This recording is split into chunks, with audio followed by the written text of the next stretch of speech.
हे एखाद दुसऱ्या वेळा किंवा ॲज अ रुटीन म्हणून नक्कीच बरोबर नाही.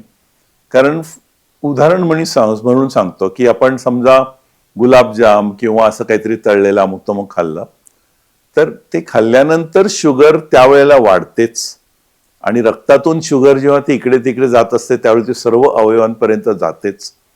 किंवा यावेळेला जे कोलेस्ट्रॉल वाढतं ते सुद्धा आम्ही त्याला रक्तातनं चालत जाणारा किंवा वाहत जाणारा LDL म्हणतो, हे त्यावेळेला वाढलेलं असतं.